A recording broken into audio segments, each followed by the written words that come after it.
Everyone and अस्सलाम वालेकुम, this is Shigta Yasmin. Welcome back to my channel. जी, आज जो व्लॉग है वो है एक रेसिपी के हवाले से। बड़ी मज़े की रेसिपी है, झटपट बनती है, 10 मिनट लगेंगे, आप इसको तैयार कर लेंगे। तो 10 मिनट के अंदर जब ये तैयार होगी तो उसी वक्त खाते नहीं है, इसको ठंडा करना पड़ता है और फिर ठंडा करके जब आप इसे खाएंगे तो इसका मज़ा दोबाला हो जाएगा।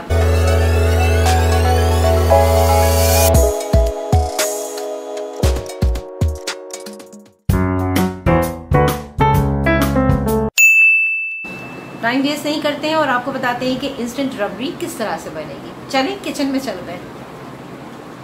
इंस्टेंट रबड़ी बनाने के लिए हम सबसे पहले क्या करेंगे, पैन को थोड़ा सा ग्रीस कर लेंगे और ये थोड़ा सा घी है जो मैं इसमें लगा रही हूँ ताकि दूध जो है वो उससे चिपके ना। ठीक है, बिल्कुल हल्का सा। पैन को मैंने ग्रीस किया है। ये आधा किलो दूध है, ये मैं इसमें डाल दे रही हूँ। ये 1/4 कप खुश दूध है। कोई भी दूध जो आप इस्तेमाल करते हैं 1/4 कप वो इसमें मैं ऐड कर रही हूँ। अच्छा, इसमें ये है कि अगर आपको खुश दूध नहीं डालना है तो फिर आप इसमें आप एक और चीज़ भी डालेंगे जिसकी वजह से थिकनेस आ जाएगी। मैंने अभी आँच नहीं ऑन की, अभी मैं ज़रा से इसको डिज़ोल्व कर लूँ, उसके बाद मैं आँच जो है वो जलाऊँगी।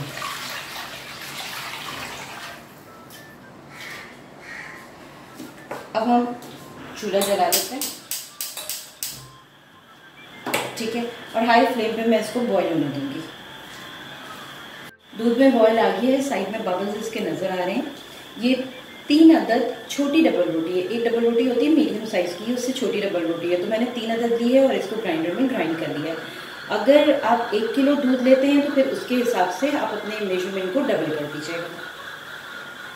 अब हम फ्लेम को थोड़ा कम करेंगे और इस डबल रोटी को मैं इसमें डाल दूंगी।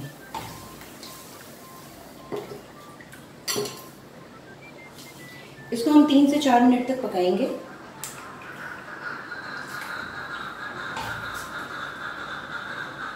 ये मीडियम हाई फ्लेम पे पक रहा है। दूध खुद ब खुद गाढ़ा होना शुरू हो जाएगा क्योंकि इसमें मैं डबल रोटी डाल चुकी हूँ। अच्छा, दूसरी चीज़ ये है कि इसे हमें बहुत ज़्यादा थिक नहीं पकाना है। अगर आप इसको बहुत ज़्यादा थिक पकाएंगे तो ठंडा होने के बाद ये और जमेगा। तो अभी जो है वो इसको चलाते हुए मुझे 1 मिनट हुए हैं, अभी 2 मिनट मुझे इसे और कुक करना है।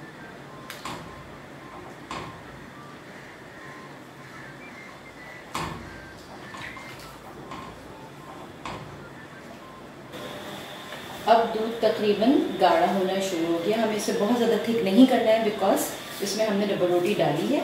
अच्छा, यहाँ पर एक चीज़ मैं आपको और बता दूँ कि अगर आप खुश दूध यूज़ नहीं करना चाहते हैं तो आप स्किप कर सकते हैं। बस फिर आपको ये करना होगा कि ब्रेड के स्लाइसेस जो हैं वो आपको बढ़ाने पड़ेंगे।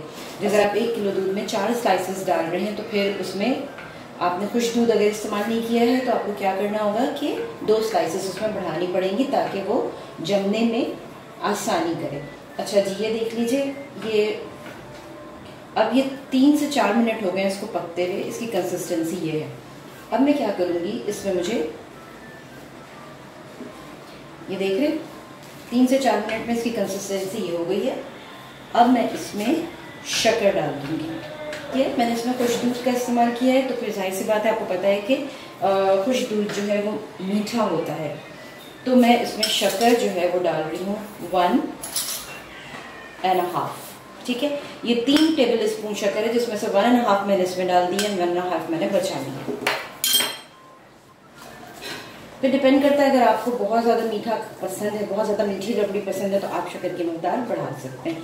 इससे एक मुनासिब मीठा आ जाएगा जो रेशो मैं आपको बता रही हूँ। अच्छा जी, इसको हम थोड़ी देर पकाएंगे कि शुगर जो है वो इसमें मेल्ट हो जाए। अच्छा, इस स्टेज पे ये 2 अदद इलायची है, छोटी इलायची, जिसको मैंने थोड़े से शक्कर के साथ पीस लिया। बिल्कुल थोड़ी सी शक्कर है। अच्छा, यहाँ पे मैं आपको बता दूं कि इलायची अगर आपको कम यूज़ करनी है, छोटी इलायची, तो उसका बेहतरीन तरीका होता है कि आप उसको शक्कर के साथ पीस लें। उसकी मिकदार बढ़ जाती है और खुशबू भी बहुत तेज़ आ रही होती है।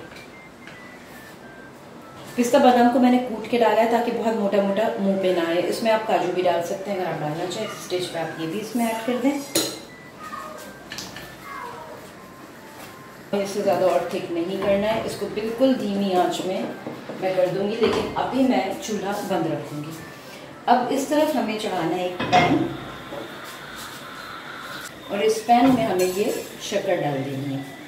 आंच को हमें धीमा करना पड़ेगा। ठीक है, धीमी आंच में इस शक्कर को हम थोड़ा सा मेल्ट होने देंगे।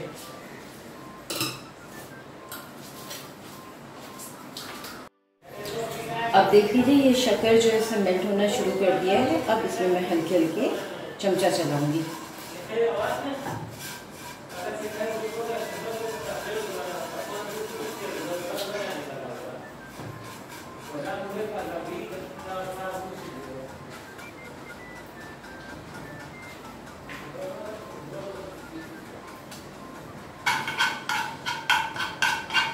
बस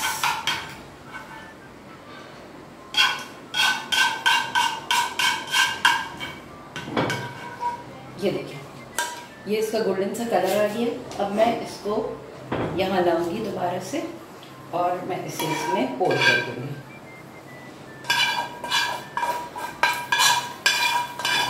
थोड़ा सा इसमें तार बन रहा है, तो तार से परेशान होने की ज़रूरत नहीं है, शक्कर है, ये फ़ौरन घुल जाएगी इसमें। और बस इसके बाद हम इसे सिर्फ 1 मिनट पकाएंगे, इससे ज़्यादा नहीं, ये पूरी इसमें मिक्स हो जाए।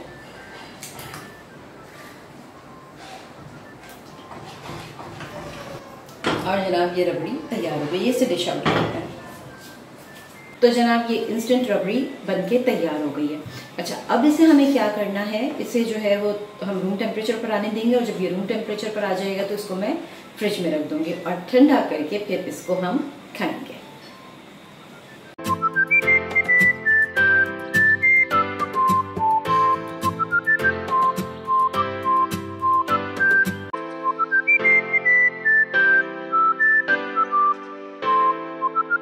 आज की रेसिपी आप लोगों को कैसी लगी, अच्छी लगी अगर, और आप हमारे चैनल पर नए तो चैनल को सब्सक्राइब ज़रूर कीजिए, कमेंट कीजिए, लाइक कीजिए। वैसे मेरे चैनल पे आपको रोज़ाना जो है डिफरेंट व्लॉग्स मिलेंगे, डिफरेंट शोज़ मिलेंगे, और जिसमें कोई ना कोई इन्फॉर्मेशन होती है, एंटरटेनमेंट भी होती है, तो ज़रूर आप उसको भी वॉच कीजिएगा और मुझे फीडबैक ज़रूर दीजिएगा। Thank you for watching my video and keep supporting me. Love you all.